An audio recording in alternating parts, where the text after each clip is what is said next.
Hi there, viewers. Today I'm joining in conversation with author Kevin M. Kraft. It's a pleasure to have Mr. Kevin on the show. Hi there, Mr. Kevin. Hey, Mr. Peter, how are you doing? I'm doing very fine. It's a pleasure to speak with you here. Thanks for having me on. Yeah, it's a pleasure. So without wasting much time, I just love to move straight into the questions. Let's Okay. talk about your award-winning Christian fiction, Mr. Kelvin. Momo, an inspirational thriller. And I discovered that it was recently nominated for the 2021 Reader's Choice Award Context by the TCK Publishing. Tell me, how do you feel about this? I think it's great. And what's interesting to me is that I don't know how it was nominated or who nominated it. Oh, So I think that's pretty interesting. Somebody must have done it anonymously or something. So, it's but amazing. yeah, but I was honored. I was really surprised. And it's just like, Momo is my shortest book, but it's gotten the most accolades out of everything that I've done. It's won multiple awards. If it wins this one, it'll be the third one that it's Wow. won. Wow. And that's just the novel. That's just the novella. That the screenplays won two, three awards. So Wow. it's definitely something. I've definitely got something with this. So yeah, it's very exciting. Yeah, it's good. Award is one of those best way for writers to be, pricks for their works. And I think you really actually deserve it because I've read quite a number of your books and I'm like, wow, this is fantastic. Thank you. Appreciate it. And now, could you tell us about the origin of Dobro the bottlenecker? How does it come about? So I read it, I Yeah. think, last year, and I so much love it. So if you can tell us a little bit about the origin of Dobro the bottlenecker, with so much Sure. appreciation. Sure. Dobro he's kind of uh, a collection or a mixture of all of my loves. Oh, I used to love the fictional character Zatoichi, which is a Japanese character, who's yeah. probably the very first blind swordsman and a pretty legendary fictional character in Japanese cinema. So I always loved that, and I loved there've been a lot of movies about blind swordsmen, blind gunsmen, and everything. But just the whole visually impaired protagonist has always been a fascination for me. As a child, I used to blindfold myself and walk around the house as long as I could to see how I would get around, because I was always fascinated by the very idea. It's a frightening idea for me, Wow. because I'm a very visually oriented person. So the thought of losing my sight would terrify me. It was an interesting thing to explore in this character of Dobro. Dobro is also he plays the cigar box guitar, Yes, which is something yes, that I'm a cigar box guitar guru in some cases. I love the guitar and the slide guitar and everything. A lot of people don't know about it, and so I thought, well, that's a perfect thing for somebody like Dobro to do. He's a street singer, musician, and so I thought I'd give him the slide guitar as part of his motif. yeah. What's interesting too is that because he gets his training and rehabilitation Okay. in Japan and Korea, but the woman who takes care of him plays the Japanese shamisen, which is a three-string instrument. If you were to see it, it would resemble Dobro's three-string guitar. And there are definite similarities to both instruments, and they're both tuned the same way. So I thought, well, that's perfect. That's perfect for Dobro, So when he comes out of his exile, that's what he does. He plays the cigar box guitar. But Dobro, he also wears a cool hat. Wow. And I fell in love with these hats when I was in high school. And I bought one as soon as I had enough money to do so. And so most people know me when they say, "Oh, I saw your hat." So I thought I'd go ahead and incorporate that with Dobro's character. It's got the sword cane and the trench coat, which gives him kind of a mysterious, almost avenging angel type of look. But mostly it's Dobro's experience going through suffering and adversity that I really wanted to explore. And I thought the only way that I could do that would be to allow Dobro to be an extension of myself. What would I be like if I went through what Dobro went through? so Dobro and I are very similar. He's almost my alter ego in some ways. And I used my experience. I've experienced some physical challenges in my past that really gave me somewhere to mine a lot of Dobro's experience when he's being rehabilitated physically. Overcoming the pain and the crippling effects of the attack that disabled him, to emerge stronger and better than he was before. And so that was a very interesting thing for me to explore, especially since I'm a man of faith, like Dobro is. How do I respond? How would I respond to that? And so that's what I think. What really gives Dobro his appeal is that he's not. It's not a matter of beating my readers over the head with a message. It's allowing Dobro, through his responses and his actions and his words, to demonstrate what his message is to the world, and it happens very organically.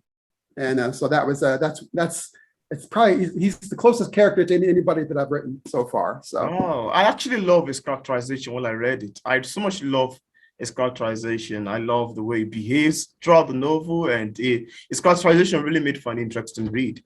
So I'm happy you can also talk about that. Now, one thing that I admire about your Fox Faith-based book series is its action, drama, and its enthralling qualities. I'd love you to tell us about the making of the series. How does it come about? Well, ironically, Dobro started out as a primary character, but a secondary character in a sci-fi script that I wrote years ago called Bottleneckers. Okay, wow. Because it involves the alternate, a parallel universe, and Dobro actually comes in as a character who's kind of like an interdimensional, what are they called?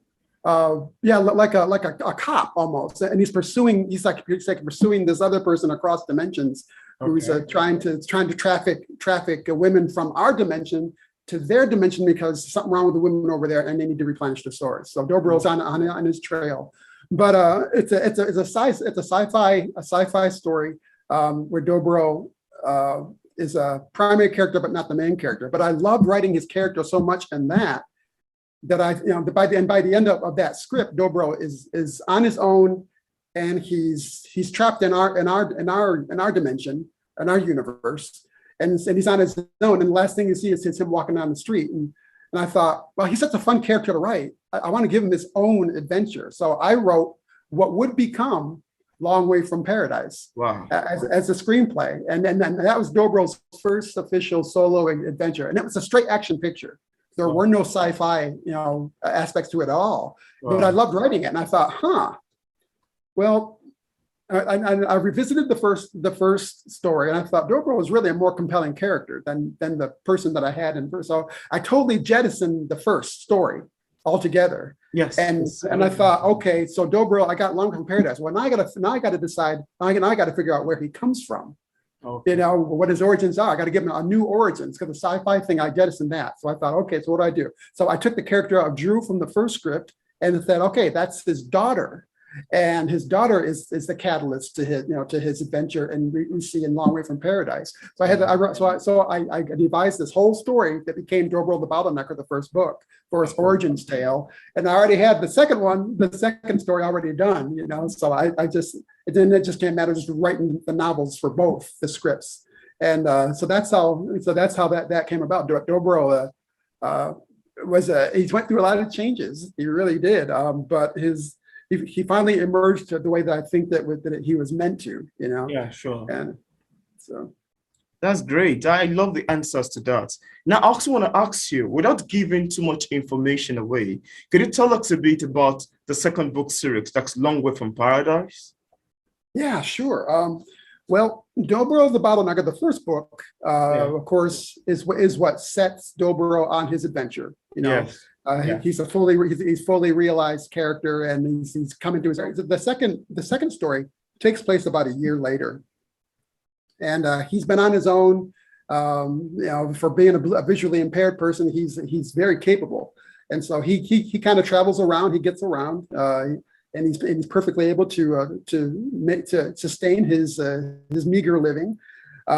But he ends up running into an old friend of his who actually helped him when he first arrived in Kansas City. We don't really meet her in the first book. She's alluded to, but I thought let's go back and meet a character that was important to his to his development when he arrives in the States. And so I thought her name is Summer Winter, and I thought that'd be pretty cool to find out who this girl is. And so that's what that's how it starts out. Basically, he's been on the road for a while, and he's still fleeing the assassins from the guy who tried to kill him in the first book. So that's something that's ongoing with him. But he ends up running into an old friend who helped him when he first came here, and then returning with her to her hometown, which happens to be kind of under siege. I guess that maybe a bit of a severe word, but there's a young rich business tycoon who wants to turn her idyllic town into the next Las Vegas. And he's doing that by muscling people out of there with their properties and buying up properties. And he's basically corrupting the town because he has this ideal. He wants to turn this into like a tourist attraction and bring in lots of money, but he's hurting people to do it. And so Dobro has to thwart his plans. And then it becomes especially concerning when he starts targeting the people that Summer and her family. So Dobro needs to get involved in that. So. Yeah, I love the sound. I so much love the sound of that. I love the sound of that. Now, I was going to also ask you, because if you take a literal view at your characters, I would say that you did a great job with your characterization. They feel so raw and real to me. And I'm curious to ask you, how do you choose your characters? I don't know. They come in different ways. Okay. Usually they have to be in some way an extension of my own sensibilities. Okay. But even the villains, they have to extend from my sense of justice. Okay, so it's like if I think this is justice, what would a villain be to me? Somebody that is unjust, right? So I have to project myself into all of my characters. Some of them are closer to me than others. Obviously, Dobro is very close to me. The father in Momo shares a lot of my characteristics, or at least shares my understanding of fatherhood. And some of the mistakes, being a father myself, I recognize, some of the mistakes that fathers can make when it comes to trying to understand and influence their children. And so that came into a lot of it. But yeah, most of my characters are in some ways an extension of my own sensibilities, even if they're mirror images or mirror projections of my sensibilities. Yeah, so I love that. I love the sound of that.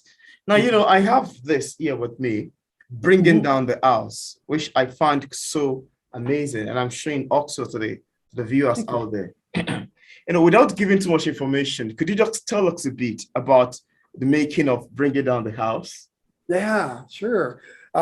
Bringing Down the House is the third book in the Dobro series. It takes place again about a year or so after Long Way from Paradise. I don't think I showed Long Way from Paradise, but that's Long Way from Paradise. So it takes place about a year and a half after Long Way from Paradise. And Dobro, I don't want to give away too much about the second book, but Dobro is basically kind of in a still place in his life.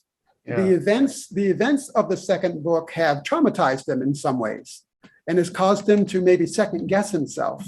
And so he's been staying at a pastor's home in the church basement, basically kind of questioning himself, recovering from what happened to him in the end of the second book.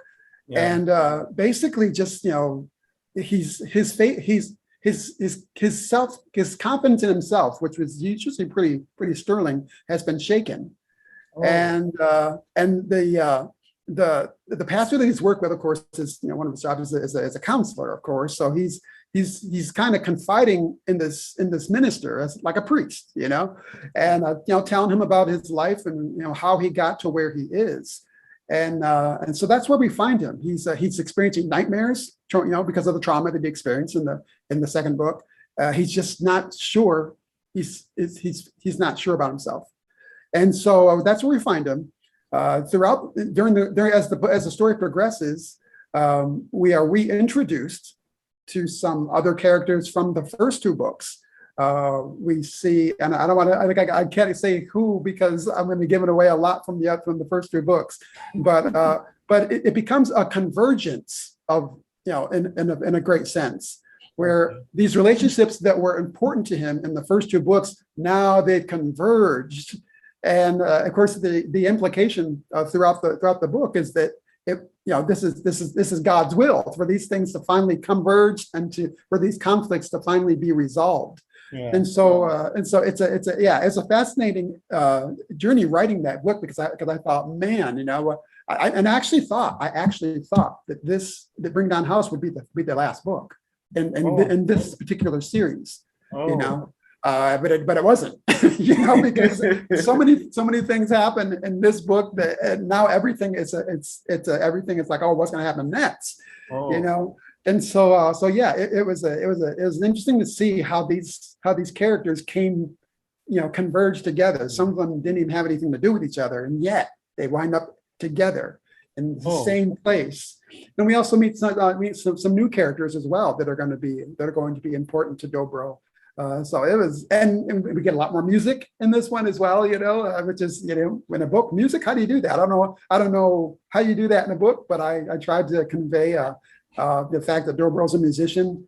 Some of the other characters that he's interacting with are musicians, and there are songs in it and stuff. So that was a challenge to write that, because it's like, man, I got to find out how these things come together, and it sets up, of course, what's to be resolved in the next book. So that's exciting. It's exciting. That's great. That's great. I love the sound of that. And that's want to make me to ask you, are you currently working on another publication? Funny you should say that. I am. Yes, I am working on. I'm working on the fourth book. We should be doing a cover reveal sometime soon, at least the graduate one. But yeah, the fourth book is in progress now. As a matter of fact, I'm working a lot on that this week. It took a while for me to start because I had to, when I write, I have to let the ideas percolate in my head and kind of ferment in my head, and then they all usually comes out in a rush. And in this case, there are so many storylines that are going to need to be tied up in this that I'm like, wow, I really need to think this through and outline this and everything. But I think people are, if you've kept up on the series, I think you're going to be very interested. Sure. And excited to know what's coming. I mean, I'm like, I know it's coming. I know it's coming already, and I'm like, oh my gosh, I try to keep it a secret because it's pretty interesting and consequential things that are going to be happening to Dobro and some of the characters that we met in the last book. So yeah, I love that. I love the sound of that, and I'm actually looking forward to the publication of the fourth book. I'm looking forward to see what you got next. Now, I'd also love to say that while I read your books, I sensed that you have a distinctive technique of storytelling. And I need to mention that I love the way you write your words. I love your choice of words, and the vocabulary is something I actually love so much. And I was like, wow, this one is actually a very great writer. I need to say that actually, because that's one of the things that I pointed out while I read it. And I mean that your author tone and transition is quite excellent. And the setting of a novel is superb. Now, I'd love to know if you take this straight after a particular author. If yes, I'd love to know about the author's name and how his or a writing style influenced yours. Oh, okay, yeah. Ray Bradbury is probably the first author to really influence me. I came across his work when I was a kid, like I was in grade school, And I think we had a magazine. They give us these publications, these periodicals for kids to read, and then they had stories Oh, stories in it and everything. And I remember one of the first stories I remember was Ray Bradbury's story called Kaleidoscope. And I remember that I still remember the first line talking about a can opener. It's a science fiction story about a rocket in space, and an explosion ripping through the rocket like a can opener. I remember that first visual. And what happens in the story is that the explorers in the rocket are flung out of the rocket from the explosion in space, and they're drifting away from each other in space, and they're having their final conversations with one another. One of them's headed towards Jupiter, the other one's headed towards Mars, and the other one doesn't know where he's going. And the main story, or the main character in the story, who's the captain of the ship, is heading toward Earth. Okay. And it's interesting because the crew is now dispersed. They're basically doomed. And so they're saying what they wanted to say to this captain for a long time, but never dared to because of the command structure and because of the service that they're in. And so, they're telling them things, insulting him, cursing him, because they know they can't do anything about it, and it doesn't matter anyway because they're all going to die. And I thought that whole premise was amazingly effective. And the ending of it, I don't want to give the ending away because somebody might want to read it. But the ending itself it just grabbed me, And but Bradbury's work really taught me, the science of prose, how to write in a way that really affects the emotions, that gets you an emotional response, and how subtle that can be. And so he's definitely the one of the first writer to affect me that way. Wow. I would say Ambrose Bierce. Similarly, I remember reading his short story, the Damned Thing, and I thought, wow, that is great. It's almost like a Twilight Zone type story, and so they're probably the first to really influence me by name. Later on, Michael Crichton, you might remember from Jurassic Park and some other stories, Sphere. And then Robin Cook, who writes medical thrillers. Those two really taught me the science of writing economically, and how to write your words in such a way that it keeps people reading down the page to see what's going to happen next, instead of across the page to every little word that you say. So they were very influential.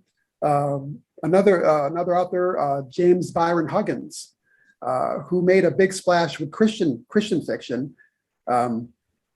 He's best known for a Wolf Story and Leviathan, which I had the pleasure of working on the screenplay to that. Oh. And then what's the other one? Hunter, which is a film that Sylvester Stallone is going to make based upon this novel. So I became friends with Byron because I read Leviathan and loved it. It's been my favorite novel of all time. Wow. And he said, but he writes cinematically. He writes like he's visualizing it in the movie, and that's kind of what I've always done. I said he writes like me. We said that when I finally talked to him. I said, man, we're really similar in the way that we write, because when I write like it's a movie playing in my head slowly as I'm typing. And so cinematic writing, I want people to be able to visualize it and to experience it, rather than just read it. And so those were the names of the people that really. Oh, I love the sound of that. It's so funny and impressive how writers can also influence writers. How old writers, you can have, impact and get to learn something from their skill of writing. I love that. Now, could you tell us what publishing is like for a published author like yourself? What are the challenges you've encountered in terms of marketing your book, if there is any? And what are the mediums you've utilized so far to promote your books? I'm self-published through Amazon and Kindle. Okay. So that's that's where things are going these days with digital technology and everything. A lot of people are becoming publishing entrepreneurs and everything. So that's where I publish now. I used to do Lulu, and then I switched over to Kindle. The challenges for me have been just the actual fact of promotion and marketing. It usually takes time and it takes money, it takes effort to promote your book effectively. And I'm certainly not one who is an expert at that. I'm still trying to learn ways of getting my work out there to people, reaching my audience. I think in my case, I'm building an audience rather than reaching an audience. It's like, in other words, my efforts to promote my work aren't as effective as people finding my work subsequently to winning a contest or word of mouth and everything like that. So my following is still rather small but loyal, and that's good, and that's good. So for me, that's been the biggest challenge. Probably another challenge for me has been simply defining my audience, because I'm a person who doesn't like, I don't like to be fit into a box. When I write my stories, I write for anybody that I think would like it. I write for a broad audience. Well, in publishing, that's ill-advised, because they say you need to be able to define your audience in order to reach them. And if you don't define your audience, you won't reach your audience. You don't have one. And so I've been trying to learn that and conform to that. It's difficult for me because it goes against my own sensibilities. I just write for the broadest audience, and for anybody who enjoys my work, welcome aboard, that type of thing. I'm not a very good salesman, quite frankly. So that's been a challenge for me as I work with my wife, who's my marketing director now. She's really good. She's actually helped a lot in increasing my audience and getting the word out. And so I've learned to trust her wisdom in most aspects of marketing now. But for me, that's probably the biggest challenge is to begin thinking in that way, because I don't want to. It's like I just want to write. I don't really like the promotional aspects and marketing stuff. I don't like it. I'd rather just write and let somebody else do all that for me. Yeah. So that's probably the biggest challenge for me. Yeah. That's what most indie authors are experiencing now. The fact of promotion, it can be very difficult at times. Yeah. Now, is there anything that you love to share with the viewers about your book that I did not mention in this interview, and you just love the viewers to know about your books? Yeah. The one of the big things is Momo it's being adapted for the screen. My company, Heaven's Wheel, we're going to be making the movie.